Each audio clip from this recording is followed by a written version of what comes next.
بسم اللہ الرحمن الرحیم. ابواب الوتر. باب ما جاء فی الوتر. وطر کا بیان یا جو کچھ وطر کے بارے میں آیا ہے. حدثنا عبداللہ بن یوسف قال اخبرنا مالک عن نافع وعبد اللہ بن دینار عن ابن عمر ان رجلا سأل رسول اللہ صلی اللہ علیہ وسلم عن صلاة اللیل. ایک شخص نے حضور صلی اللہ علیہ وسلم سے رات کی نماز کے بارے میں سوال کیا. فقال رسول اللہ صلی اللہ علیہ وسلم، تو آپ صلی اللہ علیہ وسلم نے فرمایا، صلاۃ اللیل مثنا مثنا، کہ رات کی نماز یعنی تہجد کی نماز دو دو رکعتیں ہیں. فاذا خشی، پھر اگر خوف ہو، ڈرے، احدکم، تم میں سے ایک، الصبح، صبح سے کہ صبح ہو گئی ہے یا صبح ہو جائے گی، صلی رکعتا واحدتا، تو پڑھ لے ایک ہی رکعت، توتر لہو، وطر کر دے گی اس کے لیے، ما قد صلی، جو وہ پڑھ چکا.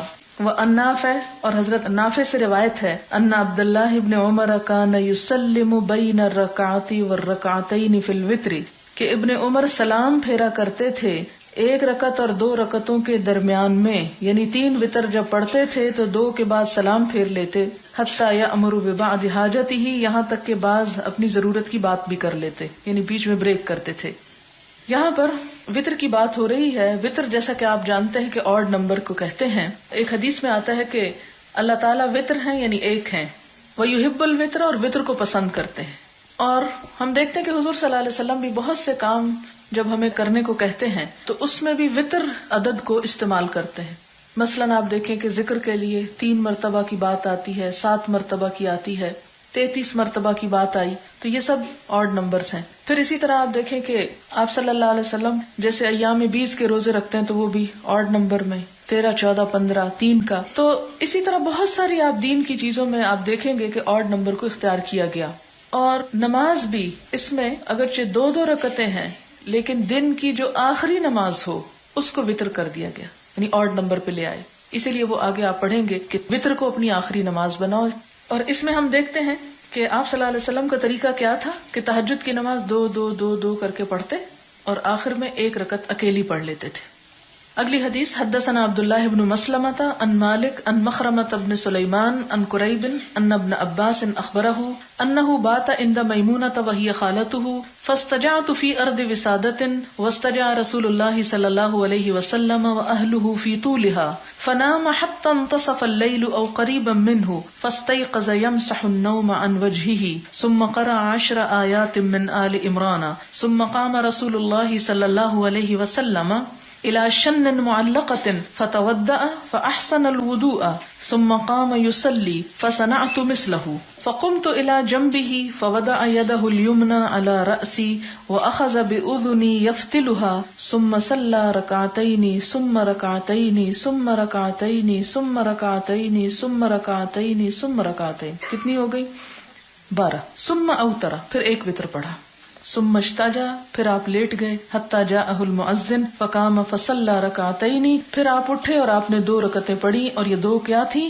صبح کی سنتیں. ثم خرج فصلی الصبح، پھر آپ نکلے اور صبح کی نماز پڑھی. چونکہ حدیث پیچھے آ چکی ہے اس لیے میں نے صرف اہم حصے کو ہی ٹرانسلیٹ کیا ہے.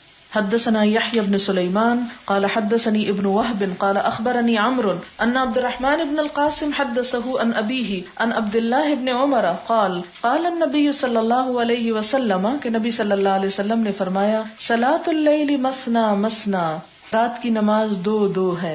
فاذا اردت ان تنصرف، اور اگر تم ارادہ کرو کہ تم نماز سے فارغ ہو جاؤ، انصراف ہوتا پھرنا، یعنی نماز چھوڑ دو، فرکع رکعتن، تو 1 رکعت پڑھ لو، توتر لک ما صلیت، وطر کر دے گی تیرے لیے جو تو نے پڑھا، یعنی تیری ساری نمازوں کو آڈ نمبر پہ لے آئے گی. قال القاسم، تو قاسم کہتے ہیں، ورأینا اناسا منذ ادرکنا یوترون بثلاث، تو ہم دیکھتے تھے کچھ لوگوں کو جب سے ہم نے ان کو پایا کہ وہ 3 وطر پڑھتے تھے. وَإِنَّ كُلًّا لَوَاسِعٌ، اور بے شک ہر ایک میں وسعت ہے، یعنی 3 اکٹھے بھی پڑھ سکتے ہیں، یہ مراد ہے اس سے. ارجو اللہ یکون بشیء منہ بأس، مجھے امید ہے کہ اس میں کوئی قباحت نہ ہوگی. یہ کون کہتے ہیں؟ قاسم بن محمد کہتے ہیں کہ ہم نے لوگوں کو 3 ملا کے پڑھتے ہوئے دیکھا اور ایسا کرنے میں بھی حرج نہیں ہے، یعنی 3 اکٹھی بھی پڑھی جا سکتی ہے، مراد ہے 1 سلام کے ساتھ. یہ قاسم جو ہے حضرت ابو بکر صدیق کے پوتے ہیں اور بہت بڑے عالم تھے، فقیہ تھے. حدثنا ابو اليمان قال اخبرنا شعيب عن الزهري عن عروة ان عائشة اخبرته ان رسول الله صلى الله عليه وسلم كان يصلي 11 ركعة. حضرت عائشہ کہتی ہیں کہ حضور صلی اللہ علیہ وسلم 11 رکعتیں پڑھتے. کانت تلک صلاتہ، یہ آپ کی نماز ہوتی تھی. تانی باللیل، رات کے وقت، یعنی آپ کی رات کی نماز جو تھی وہ 11 رکعتیں تھی. فیسجد السجدۃ من ذالک، تو اس میں آپ سجدہ اتنا کرتے تھے. قدر ما یقرأ احدکم 50 آیۃ، اتنی دیر آپ سجدے میں پڑے رہتے جتنی دیر تم میں سے کوئی شخص 50 آیتیں پڑھ لے. یعنی بڑا طویل سجدہ ہوتا تھا آپ کا رات کے وقت. قبل ان يرفع رأسه، اس سے پہلے کہ آپ اپنا سر اٹھاتے. ويركع ركعتين، اور آپ 2 رکعتیں پڑھتے. قبل صلاة الفجر، فجر کی نماز سے پہلے، اور یہ ہلکی ہوتی تھی. ثم يضطجع، پھر لیٹتے. على شقه الأيمن، اپنے دائیں جانب سے. حتى يأتيه المؤذن، یہاں تک کہ مؤذن آ جاتا. للصلاة، نماز کے لیے بلانے کو مراد ہے. یعنی 11 رکعتوں میں 10 وہ ایک طرح سے 2 کر کے، اور پھر اس کے بعد ایک جو ہے وہ وتر. اور ابن عباس کی حدیث میں 13 رکعتیں ہیں. تو اس سے مراد یہ ہے کہ نفل نماز ہے نا، جو تہجد ہے، تو کم بھی پڑھی جا سکتی ہے اور زیادہ بھی، لیکن زیادہ سے زیادہ جو پڑھی گئی وہ 13 تک جاتی ہے. اور 13 کس طرح بنتے ہیں؟ 8 رکعتیں پڑھنے کے بعد 5 وتر. کیونکہ وتر کے بارے میں یہ بھی آتا ہے کہ 1 بھی، 3 بھی اور 5 بھی پڑھے گئے، اور 5 ایک سلام سے بھی پڑھے جاتے ہیں. یہ بھی ایک طریقہ ہے. یہ جو حضرت عائشہ کی روایت ہے اس میں پھر آپ کی 8 رکعتیں بنتی ہیں اور 3 وتر بنتے ہیں. اور دوسری جو 13 رکعت ہے اس میں 8 رکعتیں اور اس کے بعد 5 وتر بنتے ہیں. سوال ہے کہ کیا ہر عید الفطر پر سوئیاں بنانا بدعت ہے؟ نہیں، اس سے بدعت کا کوئی تعلق نہیں. آپ سوئیاں اس لیے نہیں بنا رہے کہ آپ کوئی دینی فریضہ پورا کر رہے ہیں. بدعت کے لفظ کو سمجھنے کی بہت ضرورت ہے. عموماً لوگ اس کی روح کو نہیں سمجھتے اور ہر کام کو بدعت کہنا شروع کر دیتے ہیں. بدعت وہ کام ہوتا ہے جسے آپ دین سمجھ کر رہے ہوں، جبکہ اس کی اصل جو ہے وہ حضور صلی اللہ علیہ وسلم کے دور میں موجود نہ ہو، یا اس کی دلیل موجود نہ ہو، یا قیاس کرنے کے لیے وہاں کا کوئی اسوہ حسنہ موجود نہ ہو.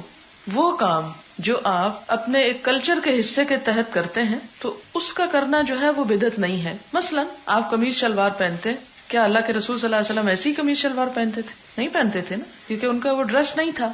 حالانکہ آپ نے اس ڈریس کو پسند کیا لیکن ان کا وہ ڈریس نہیں تھا. تو اسی طرح آپ دیکھیں کہ ہمارے اور عربوں کے کھانے میں بہت فرق ہے. اسلام کا مطلب یہ نہیں کہ آپ اپنے کھانے بھی عربوں کی طرح پکانے شروع کر دیں، اور آپ سرید کھانے لگیں، اور آپ ستو ہی پینے لگیں، اور آپ کھجوریں ہی کھانے لگیں. بہت سے ملک ایسے ہوتے ہیں جہاں کھجوریں اگتی ہی نہیں، وہ بیچارے کیا کریں گے؟ تو ایسی صورت میں کسی بھی ایک ایسے کام کو جو ہمارا ایک لوکل اس میں آتا ہے، اور وہ پکانا بھی یہ ہے کہ ایک سہولت کے لیے شاید پکا لیا جاتا ہے. کیونکہ میرے خیال میں سوئیاں اگر سادی بنائی جائیں تو سب سے آسان ترین سویٹ ڈش ہے کہ جو فوراً بن جاتی ہے. تو شاید اس لیے لوگوں نے یہ روایت نکالی ہو کہ صبح عید پڑھنے کے لیے بھی جانا ہے اور کچھ میٹھا بھی کھانا ہے، تو سب سے جو سمپل اور آسان اور جلدی کام ہونے والا وہ سوئیاں، اور اس سے وہ ایک روٹین بن گئی. اور اب تو یوں لگتا ہے جیسے اس کے بغیر گویا عید ہی نہیں. تو آپ کو اس کی اجازت ہے، اس بات کا بدعت سے کوئی تعلق نہیں. عید کارڈ دینا درست ہے. میں نے کچھ لوگوں سے سنا کہ عیسائیوں اور یہودیوں کا طریقہ ہے کہ وہ اپنی عید یا سالگرہ پر کارڈ دیتے ہیں. کیا انہی کی پیروی ہوگی؟ اس میں یہ ہے کہ عید کے موقع پر مبارکباد کا جو اسلامی طریقہ ہے وہ ہے تقبل اللہ منا و منکم.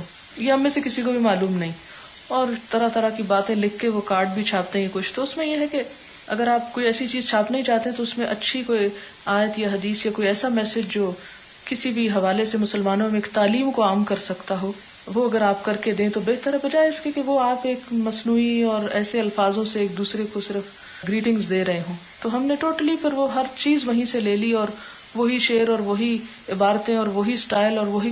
ہمارا اپنا ذہن کہاں سو گیا ہے؟ ہمارے پاس تو سب کچھ ہے لیکن ہم اسے استعمال نہیں کرتے. تو آپ میں اگر کوئی آرٹسٹ ہو یا کچھ تو اس قسم کی چیزوں کو رواج دے. لیکن ایک بات یاد رکھیں کہ اس میں اسراف جائز نہیں ہے کہ آپ اتنے قیمتی کارڈ خریدیں جس سے ایک غریب کھانا کھا سکتا ہو.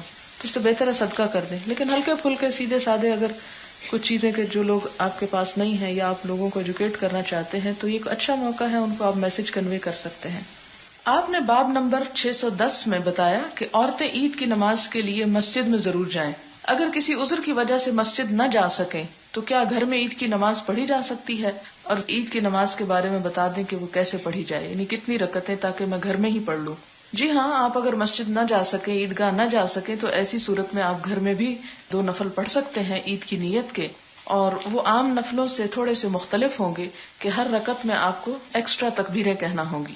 تکبیر کہنے کا طریقہ یہ ہے کہ پہلی رکعت میں جب ہم اللہ اکبر کہہ لیتے ہیں تو سبحانک اللہ یا اللہم باعث بینی جو بھی ہم دعا پڑھیں وہ پڑھ کر پھر 7 تکبیریں کہیں، اور اسی طرح دوسری رکعت میں کھڑے ہو کر الحمد پڑھنے سے پہلے 5 تکبیریں کہی جائیں گی، کیونکہ عید کے دن تکبیریں پڑھنا جو ہے وہ ایک مسنون عبادت ہے، اس لیے نماز میں بھی اس کا اہتمام کیا جاتا ہے۔ تکبیروں کی تعداد میں بھی تھوڑا اختلاف ہے، بعض اس سے کم کہتے ہیں، لیکن جو راجح رائے ہے وہ یہی ہے 7 اور 5 کی۔ جب خواتین عیدگاہ میں نماز پڑھنے کے لیے جائیں تو کیا اس وقت ان کو اپنے چہرے اور ہاتھ ڈھانپ کر نماز پڑھنا ہوگی؟ کیونکہ کھلے میدان میں ارد گرد سے بھی مرد گزر رہے ہوتے ہیں، ایسی صورت میں کیا کرنا ہوگا؟ ایسی صورت میں یہ ہے کہ جو بڑی چادر آپ نے لی ہوگی اسی کو تھوڑا سا اوپر سے کھینچ لیں، اور ہاتھ آپ یاد رکھیں کہ ہاتھ پردے میں شامل نہیں ہیں، الا ما ظاہرہ میں ہاتھ آ جاتے ہیں، تو اس لیے ہاتھوں کو چھپانا ضروری نہیں، لیکن چہرے پہ جو میک اپ وغیرہ ہوگا اس کو ظاہر نہیں کر سکتے آپ، اس لیے آپ کپڑا کھینچ لیں۔ عورتوں کے بارے میں کہا گیا کہ خیرات کرو، صدقہ دو، زکوٰۃ ادا کرو، اس کی کیا وجہ ہے؟ کیا عورتیں بہت گناہگار ہوتی ہیں اس وجہ سے یہ الفاظ کہے گئے ہیں یا کوئی اور وجہ ہے؟ ہم کیوں ہمیشہ بدگمان رہتے ہیں کہ ہمیں گناہگار ہی سمجھا جاتا ہے، اس لیے ہمیں ایسا اور ایسا کرنے کو کہا جا رہا ہے؟ اس کا دوسرا مطلب بھی ہو سکتا ہے، اور وہ یہ کہ آپ صلی اللہ علیہ وسلم نے عورتوں پر خاص توجہ فرمائی، خاص شفقت فرمائی، اور ان کو نیکی کرنے کے لیے زیادہ ابھارا۔ عید کی نماز عورتیں گھر میں باجماعت پڑھنا چاہیں تو اس کی کیا دلیل ہے؟ کیونکہ بعض گھرانوں میں اس کا اہتمام ہوتا ہے، اس میں یہ ہے کہ وہ قیاس ہی کیا جاتا ہے کہ جیسے کوئی بھی نماز جو ہے فرض یا نفل جماعت سے پڑھے جا سکتے ہیں، تو اسی طرح عید کی نماز بھی ایک نماز ہے دوسری نمازوں کی طرح، تو اس کو بھی پڑھ لیں تو حرج نہیں ہے۔ سوال ہے، جو لوگ حج کر رہے ہیں وہ اپنے ملک میں بھی قربانی کریں گے یا ایک ہی قربانی جو حج کا رکن ہے کافی ہے؟ ایک ہی قربانی جو حج کا رکن ہے وہیں پر مینا میں ہی کریں گے، اپنے ملک میں نہیں کریں گے۔ اگلا سوال ہے، حدیث سے معلوم ہوتا ہے کہ عید کی نماز سے پہلے بھی نفل نہیں ہے اور نہ ہی بعد میں، تو میرا سوال یہ ہے کہ کیا عید کی نماز کے بعد چاشت کی نماز پڑھی جائے گی؟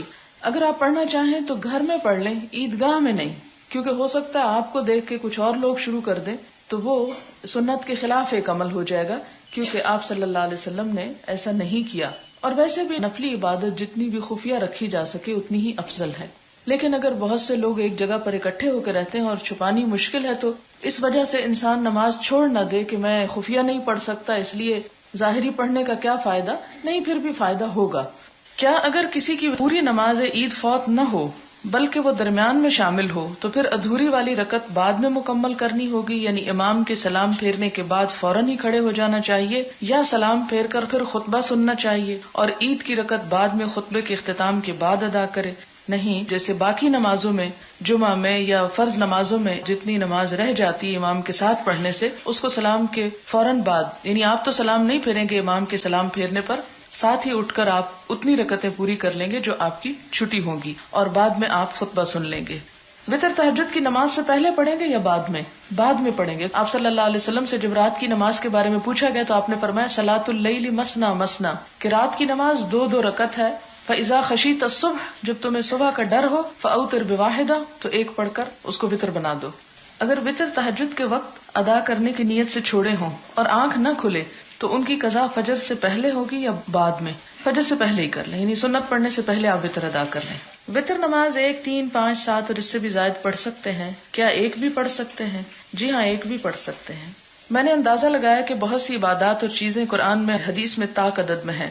طاق عدد کو جیسے اللہ اور حضور صلی اللہ علیہ وسلم پسند کرتے ہیں، مثلا 5 نمازیں، 7 آسمان، وضو کے لیے اعضاء کا 3 بار دھونا، شب قدر کی رات رمضان کی طاق راتوں میں، جہنم کے جو فرشتے ہیں ان کی تعداد بھی طاق ہے، 19 کا جو عدد آتا ہے، تو اس سے یہ پتا چلتا ہے کہ طاق اللہ تعالیٰ کو پسند ہے۔ وہ حدیث بھی میں نے آپ کو سنائی کہ اللہ تعالیٰ خود وتر ہے، یعنی ایک ہے، اکیلا ہے، اور وتر کو پسند کرتا ہے، اسی لیے بہت ساری عبادات اور بہت سے کام جو ہے وہ آڈ نمبر میں کرنے کو کہے گئے ہیں۔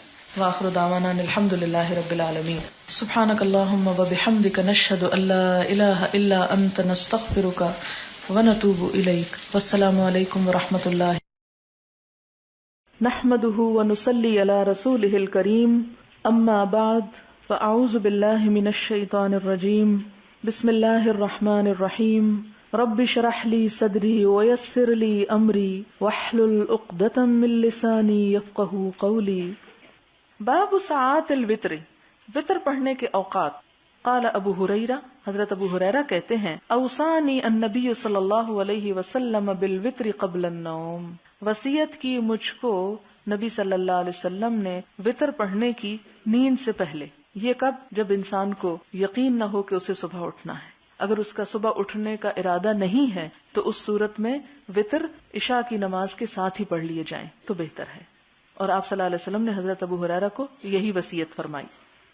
حدثنا ابو النعمان قال حدثنا حماد بن زید قال حدثنا انس بن سیرین قال قلت لابن عمر ارأيت الركعتين قبل صلاة الغداة نطيل فيهما القراءة.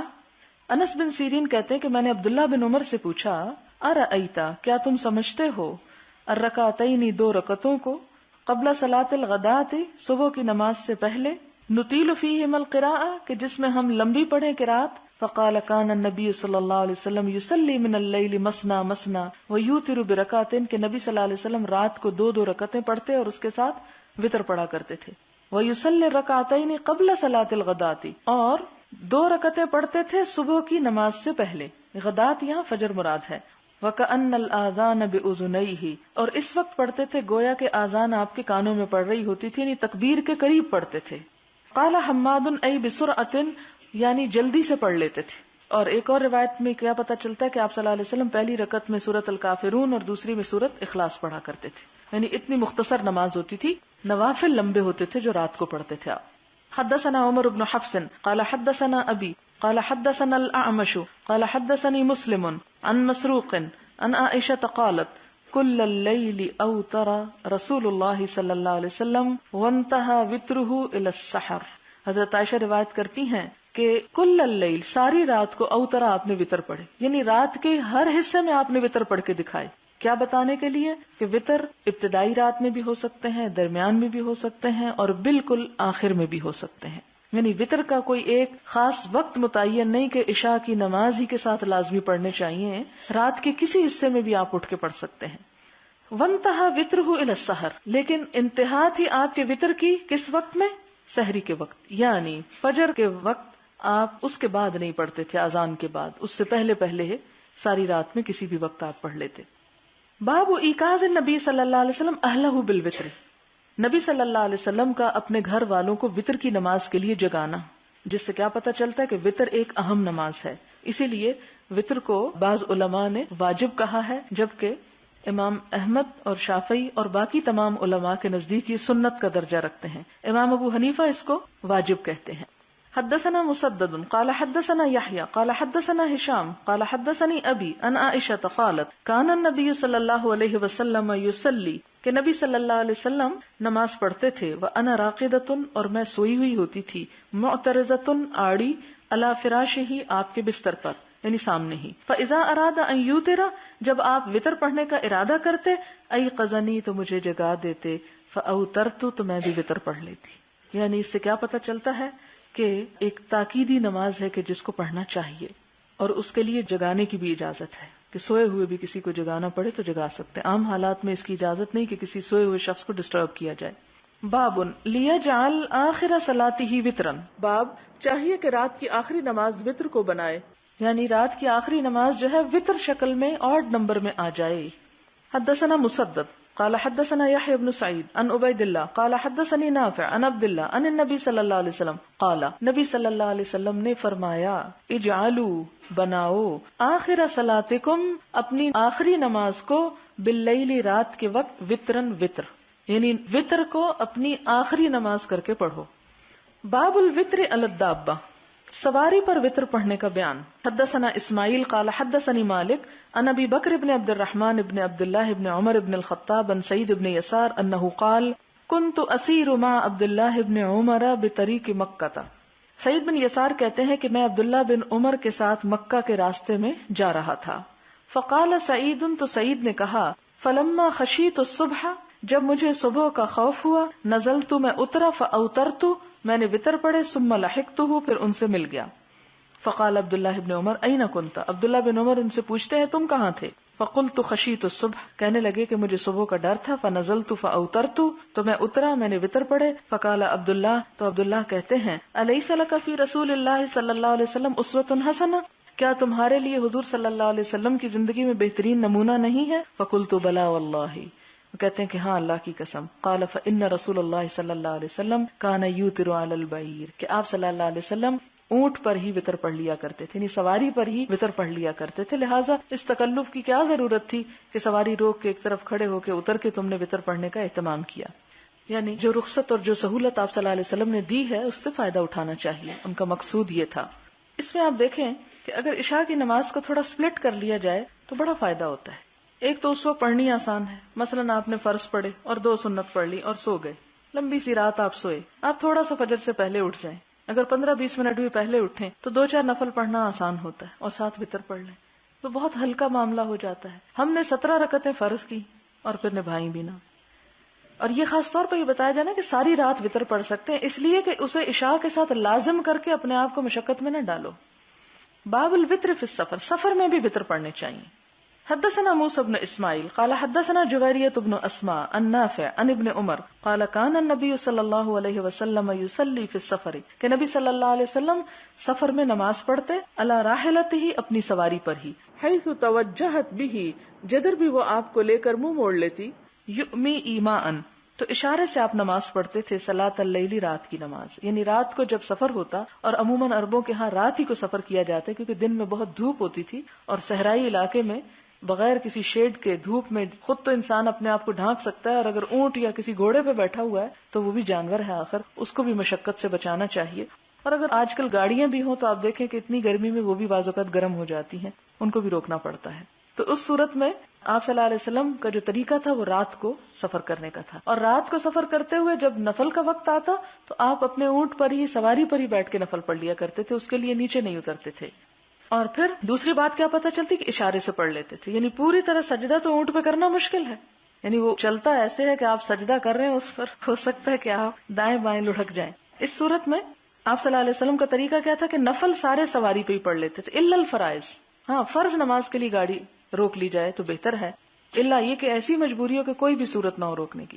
لیکن آپ کے تو ہاتھ میں اپنی وہ ہوتی تھی لگام اونٹ کی یا جس کی بھی چیز کی، تو وہ روک لیا کرتے تھے، اور فرض نماز نیچے اتر کے پراپر طریقے سے قبلے کی طرف منہ کر کے پڑھتے تھے، جبکہ باقی نماز جو تھی وہ اشارے سے اور اپنی سواری پر ہی. وَيُوتِرُ عَلَى رَاحِلَتِهِ، لیکن وتر جو تھے وہ سواری پہ پڑھ لیتے. اس سے کیا پتہ چلتا کہ وتر جو ہے وہ فرض کا درجہ نہیں رکھتے، اسی لیے ان دونوں کے پڑھنے کے طریقے میں بھی آپ نے کچھ فرق کر دیا.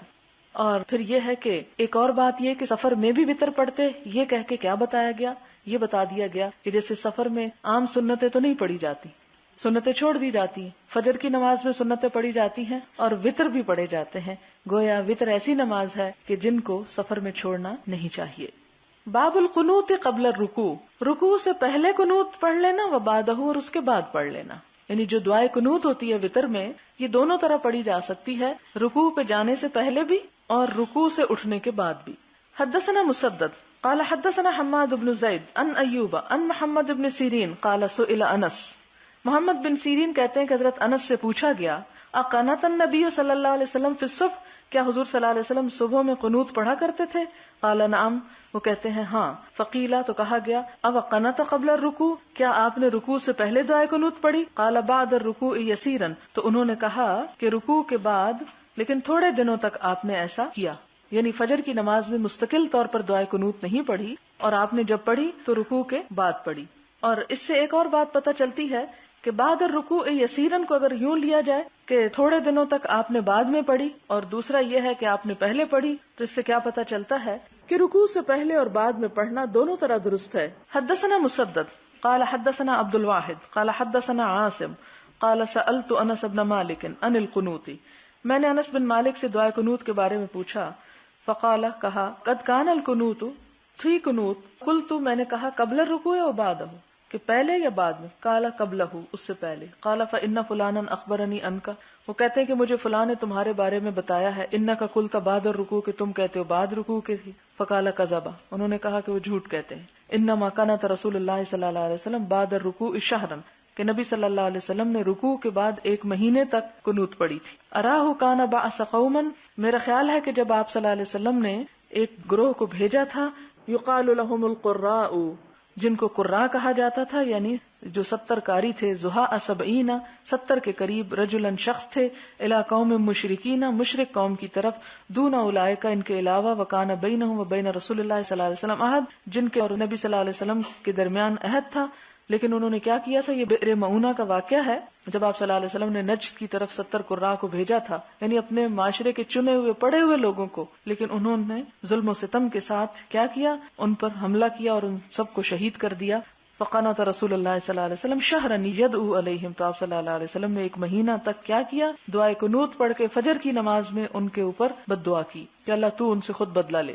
اور اس سے یہ بھی پتہ چلتا ہے کہ مصیبت کے وقت، مشکل کے وقت صرف عشاء کی نماز میں نہیں، فجر کی نماز میں بھی دعائے قنوت پڑھ کے مسلمانوں کی مدد کے لیے دعا کی جا سکتی ہے کفار کے خلاف، جہاں بھی مسلمان ظلم و ستم کا شکار ہوں۔ اس میں کسی نے خاص علاقے کا پوچھا تھا، تو علاقے کی شرط نہیں ہے، جہاں بھی آپ سمجھیں کہ مسلمانوں پہ ظلم ہو رہا ہے اور ان کے لیے ہم ویسے تو نہ ہتھیار اٹھا سکتے ہیں، نہ مال دے سکتے ہیں، نہ جان دے سکتے ہیں، لیکن دعا تو کر سکتے ہیں، تو اس دعا میں اس طرح کی دعا کرنا بھی سنت سے ثابت ہے۔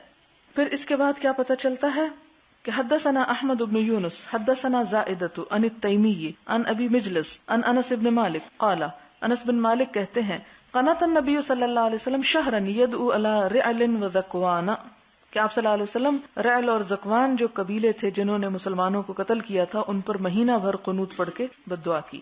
اور قنوت کی جو دعا حضرت امام حسن رضی اللہ تعالیٰ عنہ پڑھتے تھے وہ یہی ہے، اللہم اہدنی فی من ہدیت وعافنی فی من عافیت وتولنی فی من تولیت وبارک لی فی ما آتیت وقنی شر ما قضیت فانک تقضی ولا یقضى علیک انہ لا یذل من والیت ولا یعز من عادیت تبارکت ربنا وتعالیت نستغفرک ونتوب الیک وصلی اللہ علی النبی محمد۔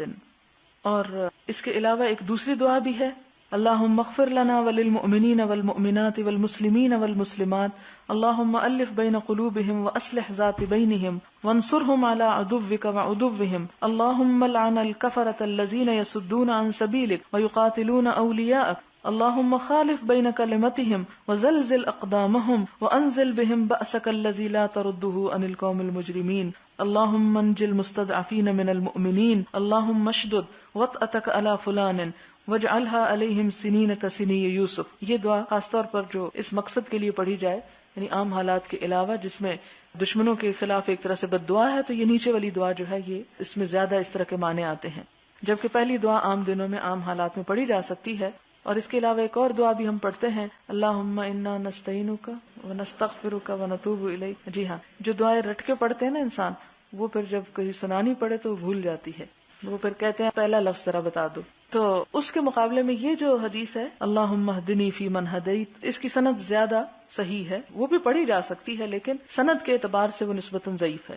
پھر یہاں پر اس کا معنی کیا ہے، اے اللہ مجھے ہدایت دے ان لوگوں میں جن کو تو نے ہدایت دی، یعنی مجھے بھی ہدایت یافتہ لوگوں میں شامل کر دے۔ وعافنی، اور عافیت میں رکھ مجھ کو، فی من عافیت، ان لوگوں کے اندر جن کو تو نے عافیت دی۔ وتولنی، اور میری مدد فرما، فی من تولیت، ان لوگوں کے ساتھ جن کی تو نے مدد کی۔ وبارک لی، اور برکت دے مجھے، فی ما آتیت، جو بھی تو نے مجھے عطا کیا ہے۔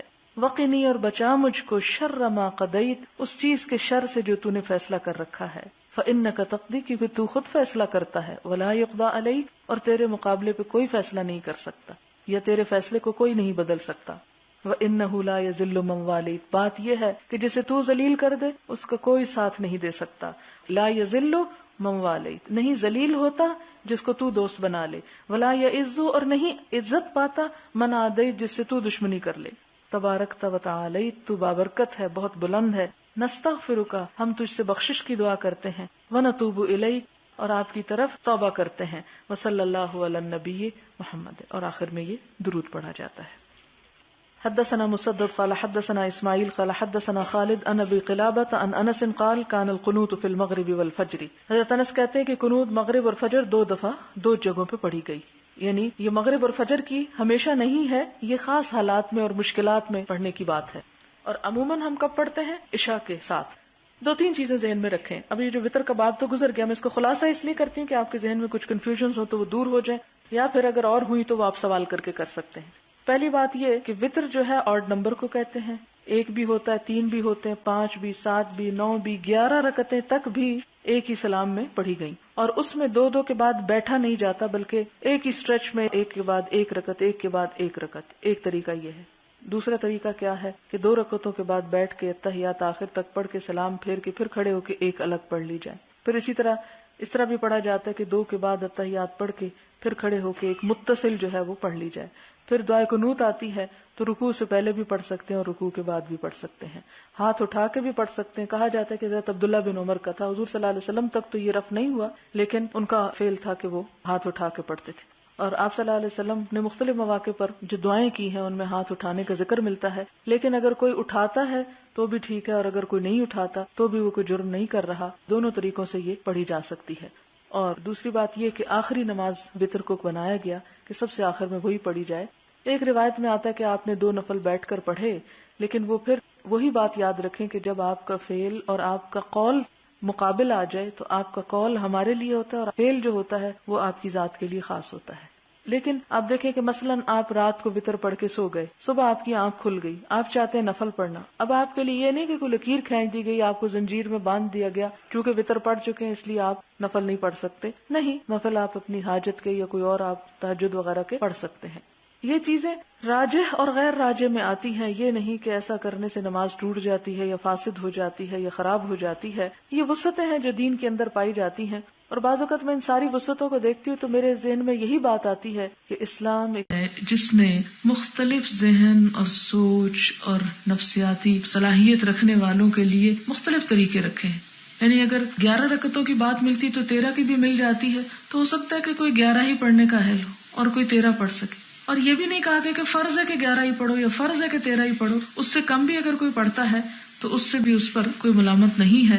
یعنی ایک شخص ہو سکتا ہے اس کی آنکھ صرف اتنی ہی دیر کھلتی ہے کہ 2 رکعتیں وہ پڑھ سکے, ایک ایسا ہے کہ جو 4 پڑھ سکتا ہے, ایک ایسا ہے کہ جو مختصر پڑھتا ہے, ایک ایسا ہے جو لمبا سجدہ کرتا ہے اور لمبی رکعتیں پڑھتا ہے. تو ہر شخص کی جو طاقت ہے, قوت ہے, اس کے لیے عمل کرنے کی چوائس موجود ہے. ایک ویرائٹی ہے کہ اس میں سے جو اس کو سوٹ کرتا ہے وہ لے لے. اس میں صحیح اور غلط, حرام اور حلال اس وقت تک ہمیں نہیں کہنا چاہیے جب تک آپ صلی اللہ علیہ وسلم نے اس کو غلط کہہ نہ دیا ہو یا اس سے منع نہ کیا ہو. اور مثلاً آپ دیکھیں وہ قربانی کا مسئلہ آتا ہے کہ جہاں آپ صلی اللہ علیہ وسلم اس کو اجازت دے کے ساتھ ہی کیا فرماتے, اس کے بعد اور کوئی نہ کرے, کسی اور کے لیے اجازت نہیں. پھر ہمارے لیے اجازت نہیں, اور ہم یہ نہیں کہہ سکتے جی فلاں صحابی کو اجازت ملی تھی تو ہم کو کیوں نہیں ملتی, ہمیں بھی کر لینا چاہیے. یہ پھر زیادتی ہوگی.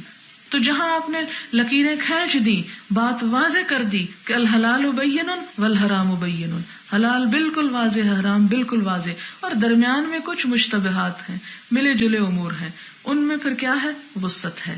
ان مشتبہات میں سے کوشش کیا ہونی چاہیے کہ ایسی چیزوں سے بچا جائے کہ جو انسان کو حرام کے قریب لے جائیں, اور ان چیزوں کو اختیار کر لیا جائے کہ جس سے انسان کے کسی خلل میں پڑنے کا اندیشہ نہ ہو.